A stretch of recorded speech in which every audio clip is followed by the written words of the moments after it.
The first time you stand in the Beccar Valley, the mountains seem to close in gently around you. The air feels still, almost suspended.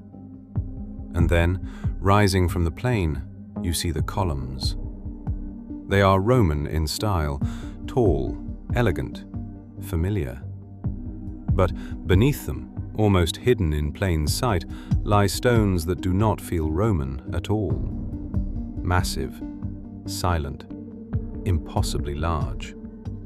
This is Baalbek. For centuries, travelers have admired its towering temples, historians have catalogued its inscriptions, archaeologists have mapped its foundations. Yet one question remains, quiet but persistent. How were the largest stones ever used in ancient construction lifted and placed with such precision? To understand Baalbek, we must slow down. We must step away from assumptions, and we must look at the stones themselves.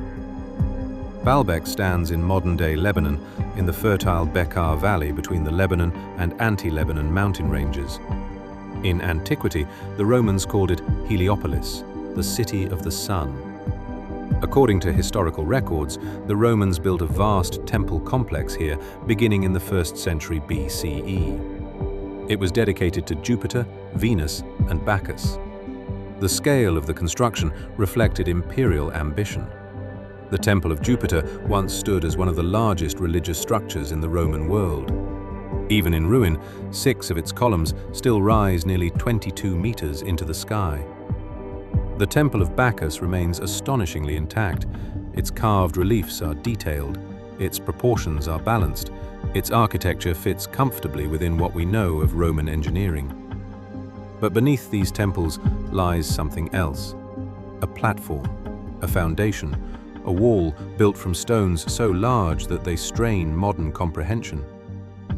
The western retaining wall of the Temple of Jupiter contains what is known as the Trilithon, 3 stones, each approximately 19 meters long, each estimated between 800 and 1,000 tons. To put that into perspective, a modern main battle tank weighs around 60 to 70 tons. Each of these stones weighs the equivalent of more than a dozen tanks combined. They are not placed at ground level. They sit elevated, roughly 12 meters above the base of the structure, resting upon a subcourse of smaller but still substantial stones. The seams between them are astonishingly tight. No mortar is visible.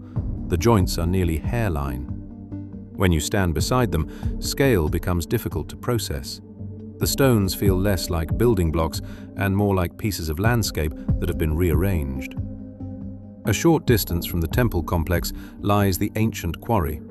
There, partially separated from the bedrock, rests another stone. It is known locally as the Stone of the Pregnant Woman. Its estimated weight exceeds 1,200 tons. It remains attached at its base as though the work stopped mid-process. Its sides are carved smooth, its edges defined. It appears ready to move, but it never did. Why would a civilization attempt to extract a block of such magnitude? More importantly, how did they intend to move it? The traditional answer points to Rome. The Romans were extraordinary engineers. They built aqueducts that spanned valleys, roads that crossed continents, harbors constructed underwater using hydraulic concrete. They developed cranes powered by tread wheels and complex pulley systems known as the polyspastos. They mobilized vast labor forces across their empire. Inscriptions at Baalbek confirm Roman involvement.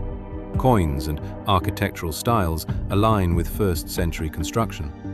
From this perspective, the Trilithon is simply an example of Roman ambition pushed to its limits.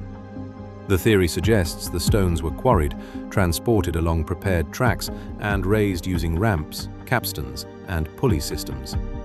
At first glance, it seems plausible.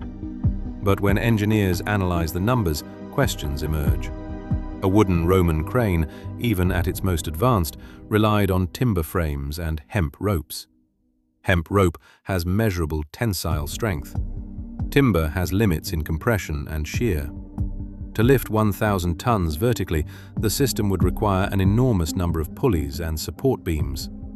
Some calculations suggest that the diameter of rope needed to safely bear such weight would approach sizes impractical for ancient production. Even if the weight were distributed across multiple cranes, the coordination required would be unprecedented. Then there is the matter of space. The path from quarry to temple is not wide open. The terrain slopes gently but unevenly. The idea of thousands of laborers pulling in synchronized effort across that space presents logistical challenges. And once at the site, raising the blocks 12 meters above ground would require ramps of immense size. Where are the remains of these ramps? Where are the drag marks consistent with moving 1,000-ton loads? The stone surfaces beneath the Trilithon do not show obvious crushing or deformation. Instead, the blocks appear to have been placed with control, almost gently. It is this detail that deepens the mystery, not just the weight, but the precision. Some researchers propose that the Romans inherited an earlier platform, that the massive foundation predates their arrival. Baalbek was not an empty site when Rome expanded into the region. It held religious significance long before. The Phoenicians, master seafarers and traders, dominated the Levant during the Iron Age. They built temples on elevated platforms. They understood stone construction. Could the megalithic base belong to a Phoenician phase? There is, however, limited direct evidence tying the Trilithon to Phoenician construction techniques. Their known architecture, while impressive, does not typically include blocks of this magnitude. Others push the timeline even further back. They suggest the foundation may originate from a pre-Phoenician culture, a layer of history erased by time. Archaeology sometimes reveals such layers. Civilizations rise and fall. Knowledge is gained and lost. Methods perfected, then forgotten. But to propose a prehistoric origin requires caution. Extraordinary claims demand strong evidence. So far, the evidence at Baalbek is suggestive, not conclusive.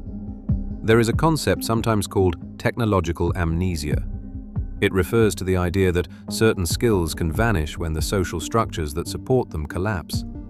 History is not always linear. After the fall of Rome, large-scale concrete construction declined in Europe for centuries. Techniques were rediscovered gradually. Could Baalbek represent a similar phenomenon, a peak of engineering that was never fully recorded? If so, what methods might have been used? Some engineers speculate about advanced counterweight systems. Instead of lifting the full weight at once, the builders may have gradually shifted mass through lever systems and incremental elevation. Others explore the idea of earth ramps combined with controlled sliding on lubricated surfaces.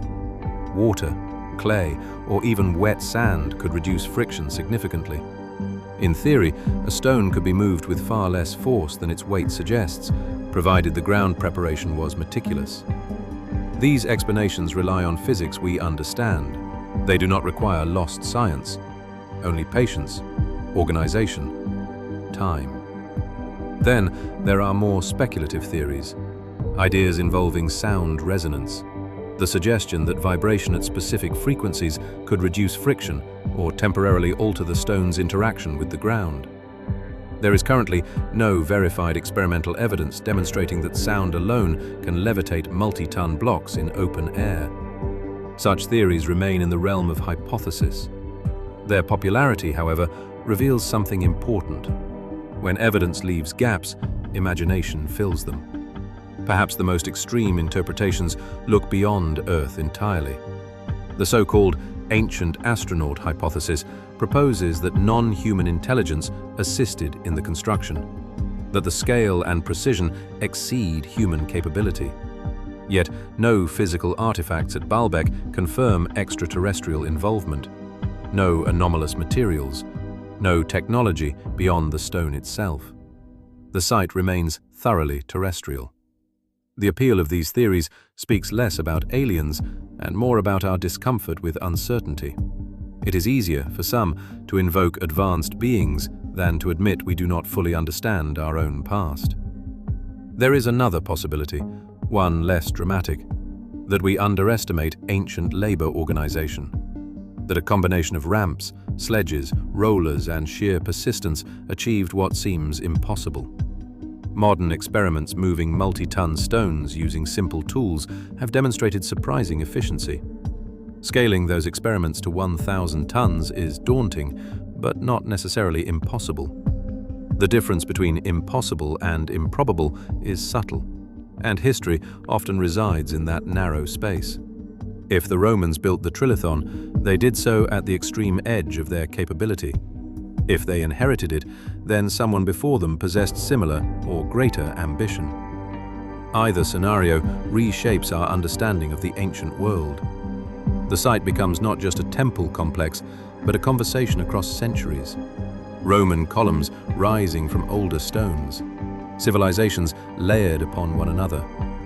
When you stand in the quarry and look at the unfinished 1,200-ton block, something else becomes clear.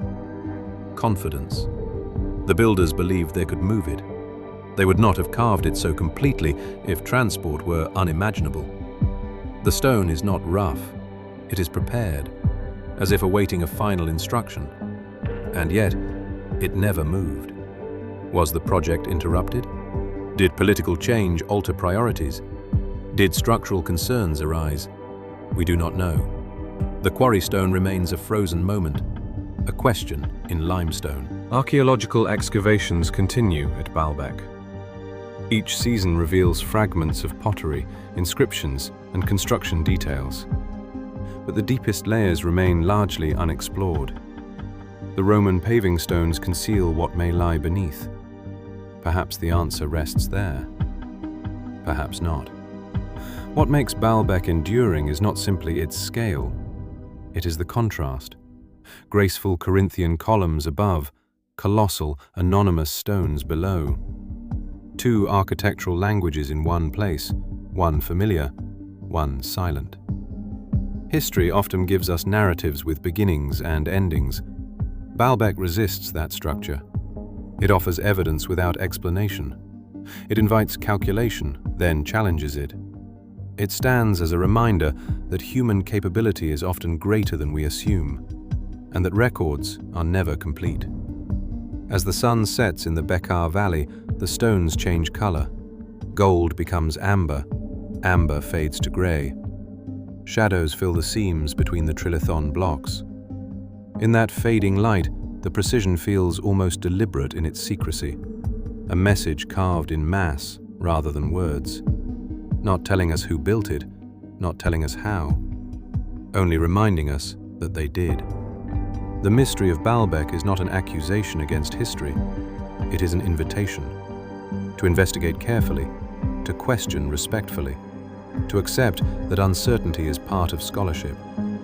Perhaps future excavation will uncover tool marks that settle the debate. Perhaps new engineering analysis will demonstrate a plausible method beyond doubt. Or perhaps Baalbek will remain what it has been for centuries, a threshold between what we know and what we have yet to understand. And somewhere in the quarry, the unfinished stone waits, unmoved, unexplained, a silent testament to ambition measured in thousands of tons, and to a chapter of human history that still whispers rather than speaks.